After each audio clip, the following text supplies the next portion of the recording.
Hey everyone, Mr. Happy here, and in this video we're going to be going over the latest details for Final Fantasy XIV from the most recent letter from the producer live. Looks, it says 48 right there on the first screenshot. So before we get started, first off, I'd like to thank the Reddit Discord for doing these unofficial translations. Now keep in mind, there's still viable to be some mistakes, some missing details, and I'm sure you'll see those posted on Reddit or updated in the same Reddit thread or in the same Reddit channel once they've looked over and fixed a few things up, cross-reference some of the other translations that we have. So if I make a few errors or if there's any slight mistranslations, please forgive them. They were working on the fly super early in the morning.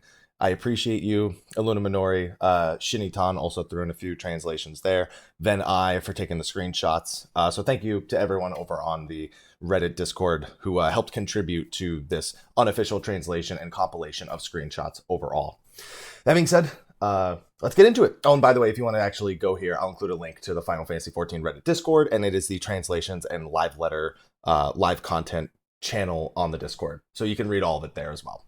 Anyway, with that, let's get started. So in case anyone didn't see it before, this is the art for the next patch for Requiem of Heroes. The trailer for this is live at this point. There are a few screenshots of it. Excuse me, right here. I just chugged a drink, so expect maybe a hiccup or two.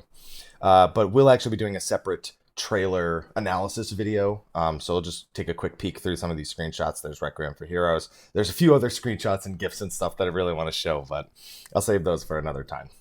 But anyway, looking forward to this, the start of it. They confirmed January 8th is going to be the release date for Part 1 of Patch 4.5. This actually got leaked a day or two early by Yoshida himself. He mentioned it in a Famitsu interview, and they published their article ahead of the live letter. So Yoshida, the one responsible for leaks this time around. Anyway, and then Part 2 is still going to be late March. There's no official day for Part 2, but we will have some details regarding the timing for various patch updates later on in the live letter itself. So going forward, I gotta scroll down a little bit here. They rewatched it again. Whose legs are these? That's our first look at Viera, because those are Fran's legs, without a doubt, or Fran, however you prefer to announce it. And we'll probably talk about her feet in particular in great detail. That is not a fetish thing. That is strictly an analysis thing. Just want to be clear about that. Specific to note that the trailer that we're going to watch does have Part 2 cutscenes as well, so you won't see everything in the trailer in Patch 4.5 Part 1, so just keep that in mind. And then also, EU FanFest will have another teaser trailer for Shadowbringers, and JP FanFest will reveal the full trailer for Shadowbringers. We expected the full trailer, but we don't normally get a second teaser trailer, so I'll take anything. I'll take anything. At this point, these Shadowbringers trailers, that first one was so good. So they've already decided all the schedules up to patch 4.58. So we'll have 4.5 first, then 4.55 a month later. Then we'll have patch 4.5 part 2, then we'll have patch 4.57, and then patch 4.58. Now, the individual contents of those various patches, will be detailed right here. So Beast Tribe Quest, the Allied Beast Tribe Quest will be 4.56. Blue Mage is going to be a week after patch 4.5 because Yoshida wants people to be able to focus on other contents like main story and the 24-man raids before tackling Blue Mage. So January 15th will be the release date for Blue Mage. And then on top of that, then they go into a couple details here, like, the Gimlet Dark Seiryu, New Alliance raid, all 4.5 stuff right from the get-go. A few additional comments regarding the volume of the story for the Evolution raid. Matsuno made it massive, and he even said, hey, I never said Balthier wouldn't appear in the raid. And so Yoshida's like, please look forward to it? Yeah, I saw the note. Sorry, for the YouTube comments, I'm commenting. My girlfriend's asking me questions in the Twitch chat, but I don't want to ignore her while I'm in the middle of the recording. Regardless, all the same. Let's see. Next Alliance raid will be 4.5. The new PvP map for Rival Wings will be in patch 4.55, as well as the Hydatos expedition. So Hydatos, the finale of Eureka. There's a few additional comments regarding that going forward. And Hidden Gorge, the new map for Rival Wings. So those will be in February, again, about a month after patch 4.5. Going forward, we also have the new Gold Saucer content, which we won't talk about in great detail. We'll say what it is, but I don't really have too much to add to it.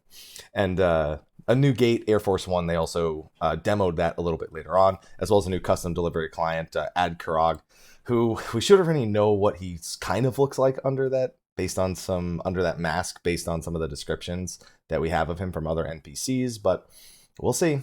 They also make mention that Yojimbo will appear somewhere in 4.5. I'm personally expecting him to appear in the finale of Hildebrand, especially based on the trial that took place at the North American Fan Festival. Not going to spoil anything, but that's where I definitely expect him to be. They actually even directly commented and said Yojimbo would be present in the finale for Hildebrand. They said that at the first Fan Fest, or at the first Fan Fest out of the 3. So there's not much really to say there. The stats, they also confirmed that the stats on your Pyros relic will carry over to Hydatos. And in Hydatos, you can actually re-roll the stats again, should you so desire. So you can either do the light re-rolling step now for Pyros, you can do it later, or you can do it not at all and just keep it for glamour. So if you really just think the weapon, getting the stats on the weapon's a complete waste of time, no interest in doing it, you don't need to do that part of the step to move forward. You only need to do it if you want stats on the actual weapon, just to make sure that everyone understands. Pagos is going to be getting buffs in 4.5, and of course, like I said, Yojimbo will be appearing somewhere in the 4.5x series, probably alongside Hildebrand. New NPC for deliveries, yeah, that's all stuff. Now, they had to clarify this in English later. So the data center expansion for Europe and for North America is going to be happening somewhere in the 4.5x series. We knew that initially. This made it seem like it was happening right on January 8th, but it's clarified later that it's actually going to be taking place, the extra data centers, Crystal and what was the other one called? Light, I think, or something like that. I don't even remember. Those are going to be happening after patch 4.5 part 2. So probably early to mid-April for the data center expansion changes. So you have until about that point to really try to figure out what you're doing in regards to all the server changes that are coming up. The world visit system will be added after that in patch 4.57. So that's just to get a little bit of a timeline on that one. They made sure to clarify that in English, so there's no confusion about the timing on any of that stuff. No mistranslations or anything that could even be possible when it comes to this one. They also confirmed that if you try to go to a congested world via world visiting, it will kick you right back out. So congested worlds can go to the non-congested ones, but you still can't go visit congested worlds, it sounds like, if they're over-congested to that point. Then they talked about job adjustments very briefly. Monk, Machinist, and White Mage all getting some buffs across the board. They're not going to do any major revamps because the expansion's right around the corner. I know a lot of people are expecting Dark Knight stuff, but that's just not going to happen. So there you go. That's all there really is to it. There's not anything else to add for job changes. They very briefly showed off Siryu. They showed off the opening cutscene. They showed the very flimsy rails along the outside of the arena. On top of that, they showed a few auto attacks, just a few basic things he did. He did like a donut AoE, a targeted tank buster, a room-wide AoE, and I guess the stay away from each other AoEs as well. Nothing major.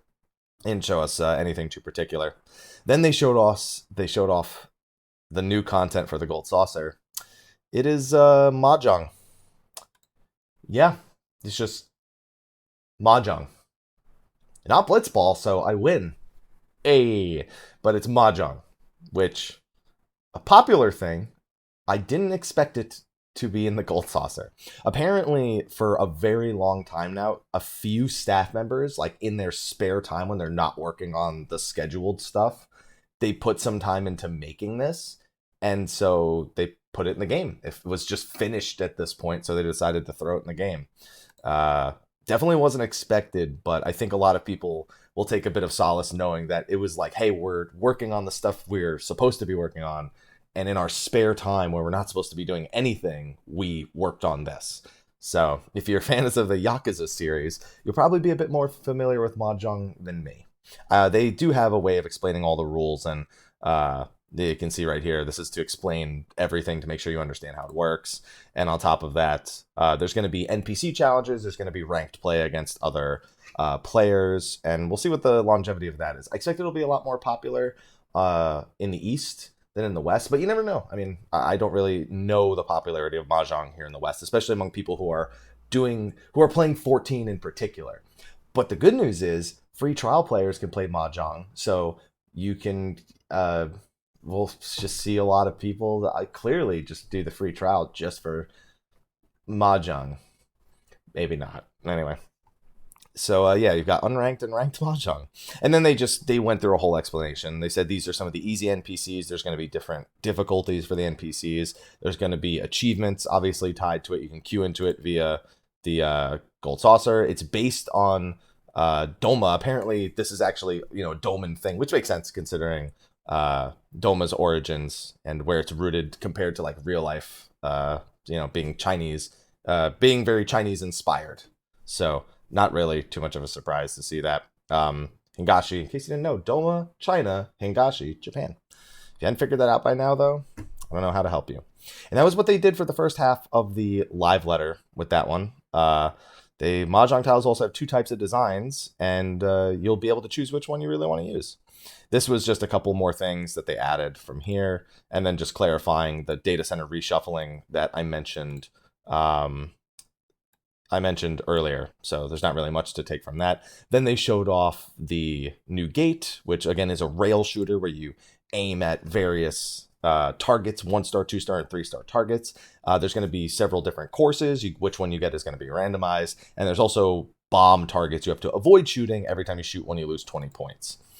Moving forward, there's not really much to say. In case you're wondering about the Mgp rewards, looks like about 3,000 for this one right here. I'm assuming that's based on certain score thresholds. He doesn't get a perfect score. He actually misses shooting one of the 1-star ones. But looked interesting. It's kind of along the same veins as Leap of Faith, where it's not anything crazy, but it is a nice little mini game concealed within the gold saucer. It doesn't take up too much of your time and has some pretty good Mgp rewards to boot.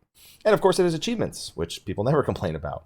They showed off some new stuff. I think these are winners of a housing design contest. Yeah, they are. This is just a bunch of different stuff, paint buckets and actual painting, full on Bob Ross, pretty much.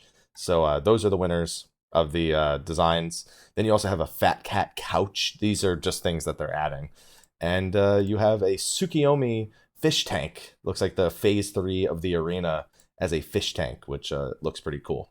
And there is a comment here about a new gold saucer reward for MGP. I skipped it on purpose because you're going to see it in a second here. Then they started showing off Blue Mage again. I didn't think they would actually talk about Blue Mage, but they wanted to show us some actual in-game gameplay.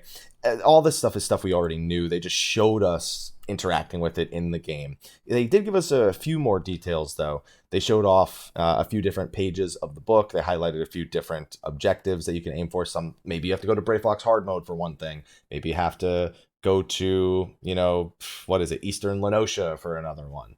And he goes through and actually learns a couple of spells. Now, very particularly, Yoshida learned a couple of spells on stream naturally through actually seeing the ability and then killing the mob. And he made it very clear he was not using a debug command to learn those two specific spells. As we scrolled down, here's the mount, by the way. This is the new mount from the Gold Saucer. Honestly, seeing a still picture of it does it no justice. But it's not just a Gold Saucer mount. It is most literally a Gold Saucer mount, because that is a smaller scale version of the entirety of the Gold Saucer, and you sit on the damn thing's arm as a mount. I think the Lalafell is actually standing on the arm right there, but that is officially my new favorite mount. And this is going to be, if what they said from previous live letters is the same, this is going to be more expensive MGP wise than Fenrir. So hopefully you've been keeping up with the Gold Saucer, because this mount is just fantastic. And especially at night when you can just see it glowing. Oh, here we go. That's a much better image of it right there. Oh my goodness. It's so good. You got the little chocobo, and when it flies, it has balloons that pop out when it flies. Oh my goodness. It's such a cool mount. I'm going to be working to get the MGP for that one, because I definitely won't have enough. Let's see. So he goes and he learns Bad Breath from a Malboro, and he specifically mentions that this spell had a 30% chance to obtain. What we learned is that all the different spells have different percentage odds of actually obtaining them. So he mentions Bad Breath here has a 30% chance to learn the spell. And then later he mentions another ability, the fish that the Apkalu can spit at people, said that had a 20% chance of being learned. So some spells you just learn with relative ease, and other spells you're probably going to have to, really grind to it to actually learn the spell altogether. Now, one thing that was really nice, though, is that if you group up with multiple blue mages, the check for learning a spell is not done per individual. Basically, when a blue mage is in the party and the ability is seen, the monster is triggered to either, yes, give every blue mage in the party the spell, or no, don't give any of them the spell. So it means that if you want to do like 4 blue mages and go through a dungeon, or you want to bring 4 blue mages to Shiva to try and learn the arrow shooting attack, all of you will learn it in one try. If one of you learns it, all of you learn it, which I thought was an excellent thing. I did not expect them to do it that way, but I'm glad to hear that that is the way they've decided to go about doing it. Of course, you need to be on Blue Mage to learn it, so you still, if you want to do like non-full Blue Mage parties, which I'm expecting won't be entirely possible, although with what we're going to see a little bit later, it's a maybe, it's still a maybe, that you probably want to still swap out, like maybe do tanks and healers and then 4 Blue Mages, and then swap everyone, but we'll see, because there's a little bit of room for speculation based on one of the skills we see a little bit later. So this is just a few screenshots of him going through, setting the actions. Apparently you can also have 5 different preset active actions. So like if you just want to put 24 on a bar, save it, make another set of 24, save it, you can do that. And also don't forget Blue Mage does have access to the ranged magical roll actions, things such as Swift Cast, APOC, Lucid Dreaming, etc.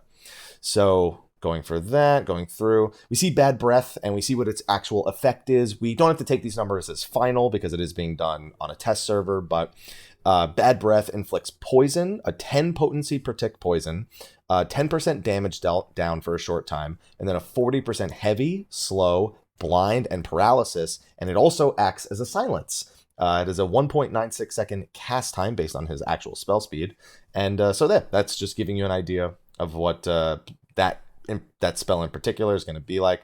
Also, just a quick picture of what the Blue Mage icon looks like in the party. It's basically the mask with a DPS symbol around it, or the DPS coloring around it. Yeah, and then this is just a video of him killing a Malboro. It's not really too much to explain.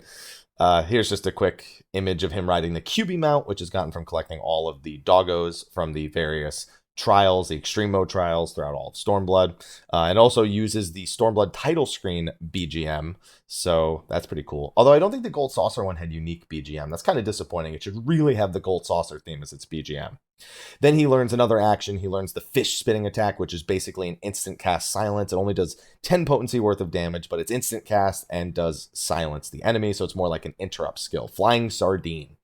And then they also showed off the new opacity options for the user interface. You can change the opacity, so he makes it basically entirely see-through, and then he changes the opacity again, and it's only partially see-through.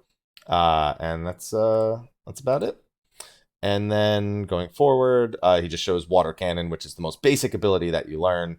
It's just a potency of 120. That's the spell you're going to start with right at level 1. You don't have to learn that one outside of unlocking the actual job. He does use some debug settings to actually learn a few spells at this point, one of which is Mighty Guard. And Mighty Guard is basically a tank stance for Blue Mages. You deal less damage, you take less damage, and your enmity is increased. So that's why earlier I was saying maybe you don't need to necessarily do like tanks, healers, and Blue Mages. Maybe you could do Blue Mage tank. If Blue Mage has White Wind as a means of healing people, then that's the only reason why I don't want to say you need like anything other than a standard setup. Because maybe you could do Blue Mage with tank stance, Blue Mage with White Wind, and then for DPS Blue Mage, if you want to do the old level 50 stuff like Coil or Primals with an all Blue Mage party. So we don't know if that'll work per se, but since they have a tank stance, at the very least, I'd imagine it be somewhat possible. Of course, the big issue is provoke. If there's not a Blue Mage spell that allows you to provoke, then it's a little bit lost with tank stuff. So it might just be for easier soloing or for specifically carnival strats as well. But I guess we'll just have to wait and see. Maybe if you have one Blue Mage and the other, I don't know. It's going to be weird. We don't know enough about all the spells yet, basically. So we'll wait to see what all the remaining spell and their effects are. But at the very least, Blue Mage has a tank stance. Whether or not they're able to do anything with it other than just use it to temporarily block a big hit from a boss or from soloing in the carnival, it's yet to be seen. But I have a feeling that's going to be the primary use for it, is just using it as a one-time block on various enemies in the Masked Carnival. So anyway, moving forward. Now, this is another comment that's fairly interesting in regards to Blue Mage. Level 5 Death is hinted to be available when the level cap is increased to 60. This makes sense because level 5 Death, I believe, is learned in Google Library. A lot of people said World of Darkness, but Angra Mainyu doesn't use level 5 Death. He uses level 150 Death. So that means they really are already thinking about the level 60 version of Blue Mage, what new spells it'll learn, what new content it'll have to be able to do. And that's good for me because when we think of Blue Mage, one of the biggest concerns is that they'll update it once and then it'll go the way of like Eggy Glamours. And they'll never update it again. That's one of the biggest concerns about Blue Mage with its limited job capacity. So the fact that they are already thinking about the level 60 version and, you know, what spells it's going to learn and how much planning they've done, they've clearly planned it in advance. So I'm glad to see that because I really want level 60 Blue Mage to be a Palace of the Dead machine, to go through and try to solo that. Whether or not they let us do that, I don't think they will, but I really hope they make strides to make it possible to be able to do fixed parties in Palace of the Dead once we can go up to level 60. Fingers crossed. He also casts 1,000 Needles at one point. It's got like a 6-second cast time, so that's a swift cast ability right there. Now, equipment-wise, something interesting. So apparently, they are going to have things like primal weapons and tombstone weapons and coil weapons, but the stats on the weapons apparently don't matter at all. And all that matters is your actual armor, the intelligence and stats that you get from your actual armor. And I'm assuming that's because they called Blue Mage a solo activity. So I guess they maybe don't want, I don't know. I guess because it's group content, they don't want the Blue Mage to have to need it. I don't know. I don't know. But all the same, if you've got some old Dreadworm stuff lying around or some Tombstones lying around, you'll be 120, 130 instantly, and you'll be all set. I just hope we get a Dreadworm Pimp Cane, and that's all I'm really going to need from Bahamut on that note. He also recommends not leveling Blue Mage through Fates and instead just killing monsters and trying to learn spells naturally. I personally want to use my Squadrons. That's something I would like to use Blue Mage with, as long as I can make sure I'm learning some spells along the way. And then this is where they clarify all the Blue Mages will learn the spell at the same time. Some other notes: powerful Blue Mage spells cost a lot of MP as opposed to the weaker spells. But that just means that you'll have to figure out what order of skills you want to use for each different scenario. It just means there's no set rotation for Blue Mage. It's going to be very dependent on which carnival or which pieces of content you're actually taking on. And job quests aren't based on level, but based on skills learned. When you learn certain skills, you can then go back and do certain quests. So that obviously raises certain questions on things like Mighty Guard. I don't think there's anything that uses Mighty Guard between levels 1 and 50, so we'd have to presume that would be, unless, do the big guys use them? Is there any dungeon where is that a place where Mighty Guards use? I'm thinking of the giant, whatever they're called, the Magitech dudes with the giant swords. Copperbell? Is Mighty Guard used in Copperbell? I don't think it is. That does not seem like a place it would be used at any point. But I'm thinking of Castrum Meridianum. I don't remember if the Iron Giant uses... Yeah, the Iron Giant and Castrum Meridianum.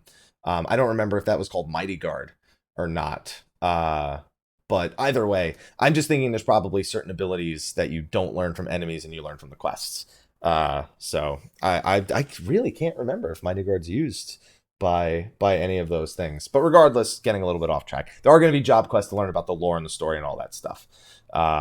So moving forward, back at Ul'dah. Okay, this is where they showed where the Masked Carnival NPC is. Apparently it's, where is that? That's over by is that by the Weavers Guild? I can't really tell. I don't go to Ul'dah all too often. Where is that? Someone in my Twitch chat. I can't tell off the top of my head when I'm looking at that mini map right there. I don't go to Ul'dah very, very often at this point. Miners Guild, not Weavers Guild. Okay, it's by the Miners Guild in Ul'dah. And then we've already seen all this. They posted a big thing in English about this on the dev blog. We made a video about it already. And on top of, I'm sorry, not the dev blog, the 4.5 website. And this is just reiterating a lot of stuff. You can see there's first time completion rewards. There's, times to aim for. There's different phases, 3 different phases for every different Masked Carnival setup. It gives you their weaknesses. It gives you what they're strong against. There's weekly challenges, daily challenges, all sorts of different things for you to do with the Masked Carnival. It gives allied seals, tomestones, gil, which you'll be able to use to buy maybe those mount speeds in the Realm Reborn zones, or maybe to spawn a Grip of the Mighty with the tomestones, or maybe to buy some gear for yourself because maybe you just don't have enough tomestones to buy all the gear. Meh. And that's it. Then they just go over that a little bit more, and there's not really too much more to add. One stage can have different phases, so you can see stage 2 is 2 different phases. You can have up to 3 different phases, apparently.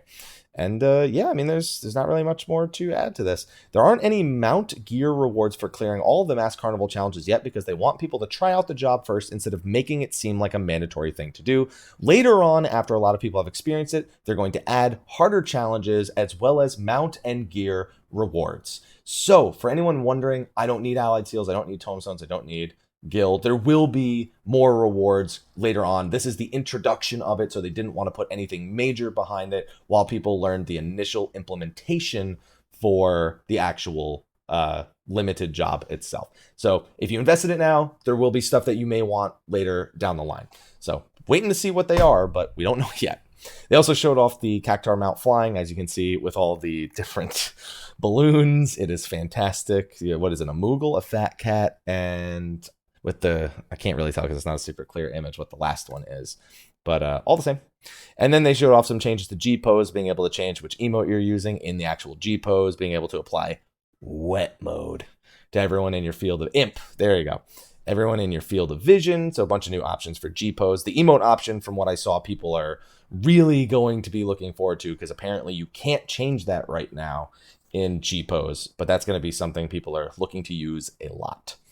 Then they're also changing how interactable housing objects work. They are trying to prevent the pop-in problem where you have lots of interactable items. Now the appearance of the item and the function of the items in housing are going to be separated, so you never have pop-in problems with those specific types of furniture, and they won't move around anymore. So it's just going to be a little bit more consistent for people with houses that are designed that way. On top of that, they've also acknowledged there's a lot of housing bugs that let you do kind of awkward things, but a lot of people use them and have a lot of fun with them inside of housing. And they specifically say there's not really any reason to change those things because people have fun with them. If it caused like a server issue, then they would fix it. But all those bugs that you may know from housing that you use to make some really clever stuff, they said they have no intention of adjusting those unless it is a critical problem for the actual performance of the game. So continue to come up with random bugs and glitches and whatever not that lets you enjoy your house in ways that look like maybe they weren't intended. So then they go into the announcement section. That's pretty much it from a gameplay perspective. They announced they're going to be doing a year-end Mahjong event. They even made some physical Mahjong tiles to actually do those. And Saito Yosuke, the Nier Automata producer, will actually be at that Mahjong tournament. They also will be doing a patch note reading. They do that for all the patch notes. Soken got his collaboration with Lawson's Karaage, and he just ate a ton of their chicken, and now they're doing a collaboration because Twitter is a very powerful tool for people making collaborations, apparently.